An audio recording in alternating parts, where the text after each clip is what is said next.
Good morning, everyone. So, guys, as farmers in the United Kingdom are warning about food shortages, I thought it would be, pretty apt to do a video here in the little extension, because you may see a farmer in this field here.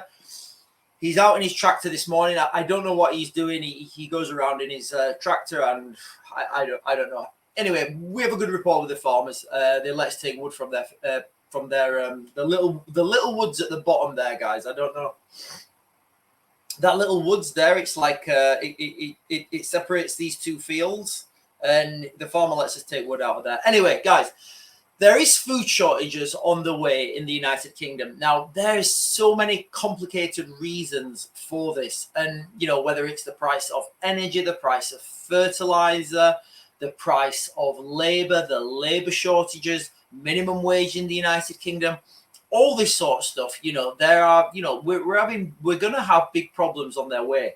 Now, I want to go quickly to a gov.com website and just quickly show you what they're saying about 2024. So this highlighted bit here. In 2020, there was a 26% drop in food production due to extreme bad weather, while 2022 saw an 8.5% increase. However, reductions in the 2024 harvest are anticipated, particularly for wheat due to recent wet weather and flooding, with less severe impacts on wheat in Scotland. So what they're saying there basically is what we've been saying on this channel for, well, basically since it happened. Because of the wet weather that we had early on in this year, the farmers have not been able to plant sufficient crops. They have not been able to sow the seeds, whatever they do, and that's had a knock-on effect, because you can't plant these things later on in the season. There's just not enough sunlight for those to grow to, grow to fruition, I guess, if that's the right word to use.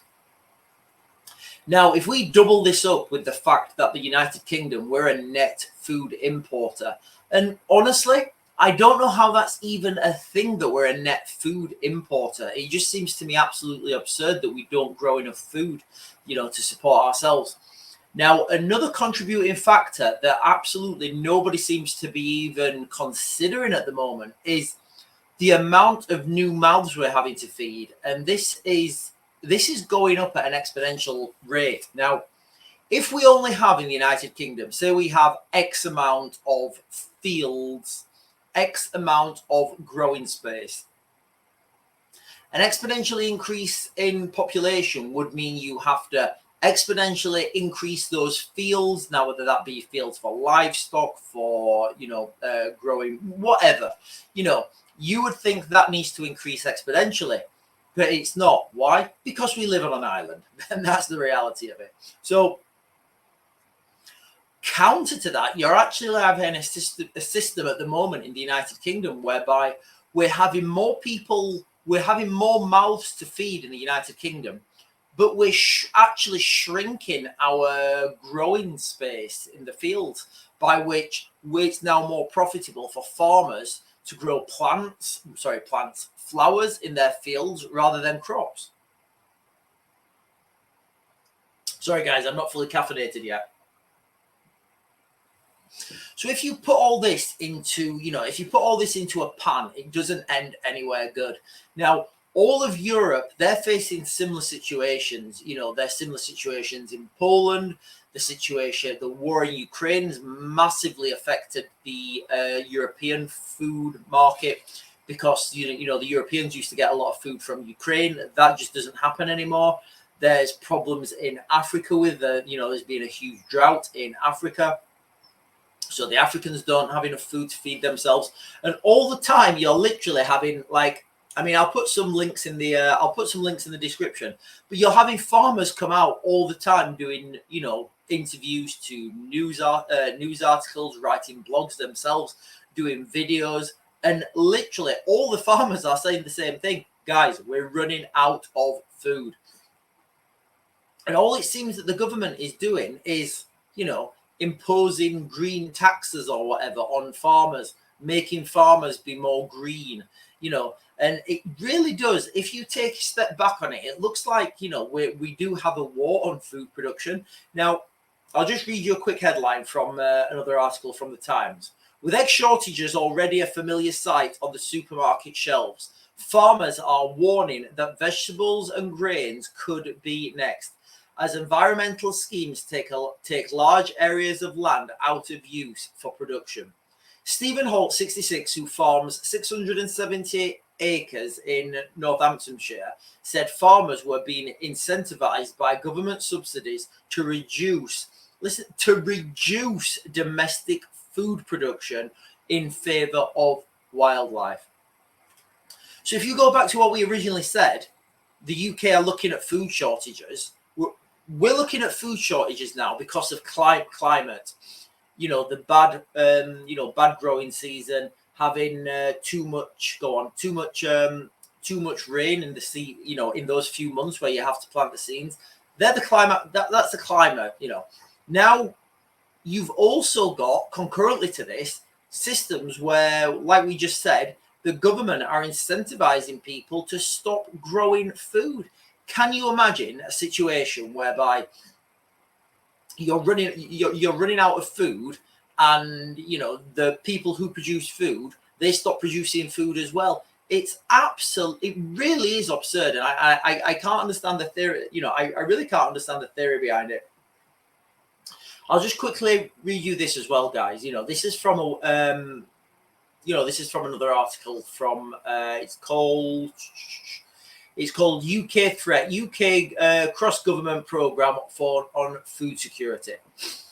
So it says here, the UK has a highly successful agricultural system, but many domestic and international factors affect food production and prices for consumers in the UK.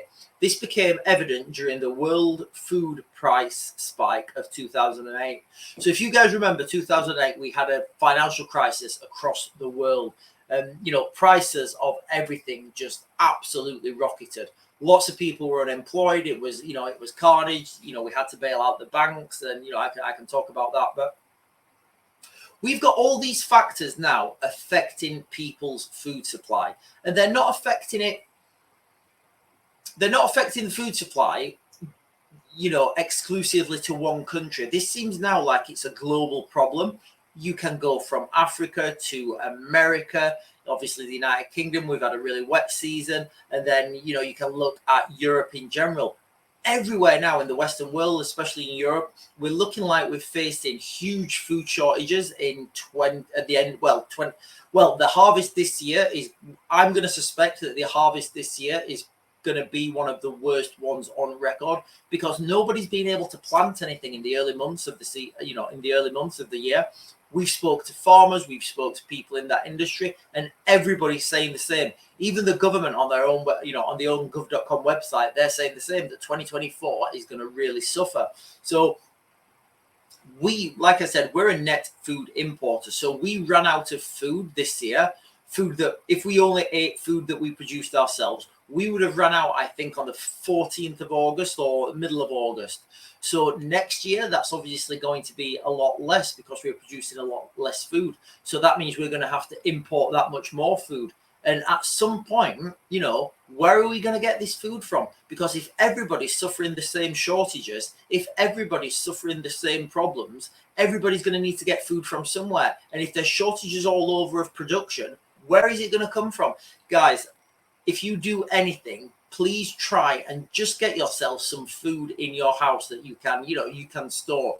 Also with that, if you've got a green space and you've got the capacity to grow food, just try and grow some food, whether that's at the bottom of your garden and you decide to take, I don't know, a couple of foot of grass by your fence. I don't know, I'm speculating, you know, and plant a load of potatoes. You know, they were the first thing we planted and it was fantastic. We had like loads of potatoes. The kids enjoyed getting them and they had an affinity to that food and they ate all their dinner. They didn't leave any because they'd grown them themselves.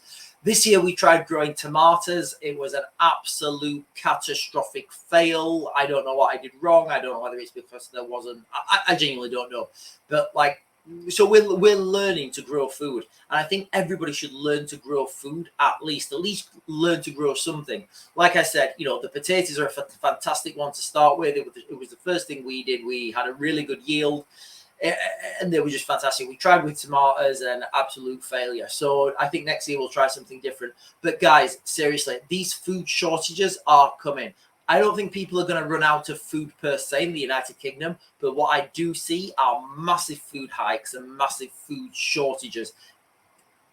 You've got to separate food shortages from, you don't have the correct range of potatoes, or you don't have 17 different variations of tomatoes, or you know what I mean? That's food shortages, and people running out of food is when there's nothing. So there's a difference there, guys. But remember, these things are coming. In the United Kingdom, we're a relatively rich country, so we can import things, but it just means the price goes up, which means your purchasing power goes down because the price of everything goes up. Anyway, guys, I'm going to back to grid. Unfortunately, we didn't see the farmer. I think he's gone like that way somewhere, but he is in that field in his little tractor. Anyway, guys, I'm going to back to grid, and I'll get you guys another video later.